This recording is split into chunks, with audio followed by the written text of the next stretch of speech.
कहते हैं कि असफलता एक चुनौती है, इसे स्वीकार करो। क्या कमी रह गई देखो और सुधार करो।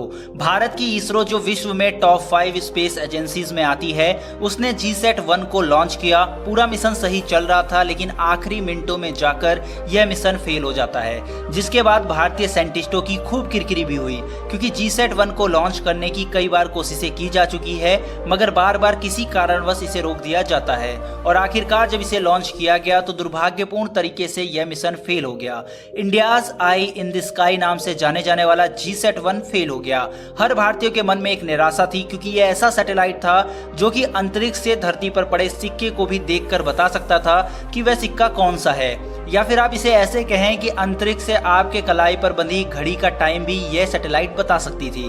भारत चीन का विवाद जिस तरह से बढ़ रहा है, ऐसे में उसकी हर चालबाजी पर नजर रखने के लिए GSAT-1 का सफल होना जरूरी था। लेकिन दोस्तों, स्पेस साइंस में फेल कोई होता ही नहीं, क्योंकि फेल का मतलब यहाँ कुछ नया सीखना होता है। और आपको ये जानकर खुशी होगी कि इसरो ने यह ऐलान किया है कि वो जल्दी भारत की आई को स्काई में तैनात करने जा रहा है। मतलब कि इसरो GSAT-2 को लॉन्च करने जा रहा है। जहां पर लोग ये कह रहे थे कि GSAT-1 फेल होने के बाद इसरो कई साल पीछे चला गया, वहीं इसरो ने यह खबर देकर उन लोगों को चुप कर दिया। GSAT को लॉन्च करना इसलिए भी बहुत जरूरी है क्योंकि चीन ने पहले से ही अंतरिक्ष में गाओफेन 7 की तैनाती कर रखी है, और ऐसे में चीन की यह सैटेलाइट हर पल की खबर चीन को देती रहती है। और यही वजह है कि भारत को भी अंतरिक्ष में अपनी बादशाहत कायम करनी होगी।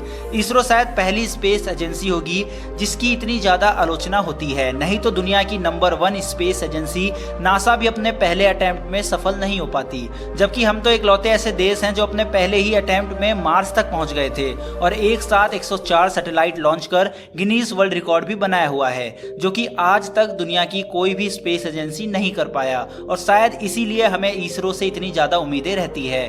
खैर, GSAT-2 को तो भारत कुछ महीने में लॉन्च कर देगा, लेकिन कल एक और अंतरिक्ष से बड़ी खबर निकल कर आई है। दरअसल जब हमने चंद्रयान-2 को लॉन्च किया था तो यह मिशन भी 99% सफल रहा था, बस आखिरी के चंद मिनटों की वजह से सब गड़बड़ हो गई थी। लेकिन यहाँ पर सबसे अच्छी बात यह थी कि चंद्रयान-2 के साथ जो ऑर्बिटर इसरो ने भेजा था वह सही सलामत था और वो अपना काम आज भी कर रहा है। यही नहीं, अब जब हम चंद्रयान-2 को भेजेंगे तो हमें ऑर्बिटर को भेजने की भी जरूरत नहीं होगी, क्योंकि इसी ऑर्बिटर को उसके साथ सिंक किया जा सकता है और सारी इंफॉर्मेशन हमें वहां से मिल जाएगी।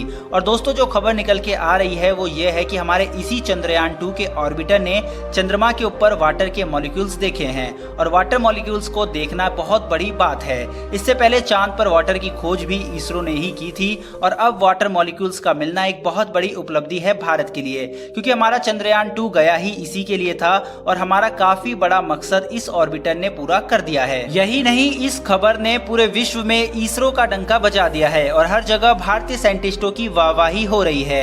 इसरो ने एक बार फिर से ये साबित कर दिया है कि आखिर क्यों ये विश्व की चौथी सबसे ताकतवर स्पेस एजेंसी है, और अब इसरो GSAT-2 की तैयारियों में लग गया है। इसरो की इस उपलब्धि के लिए कमेंट बॉक्स में जय हिंद लिखना ना भूलिएगा। फिलहाल इस वीडियो में इतना ही, फिर मिलेंगे डिफेंस और स्पेस से जुड़ी ऐसी ही किसी नई वीडियो के साथ। धन्यवाद, जय हिंद।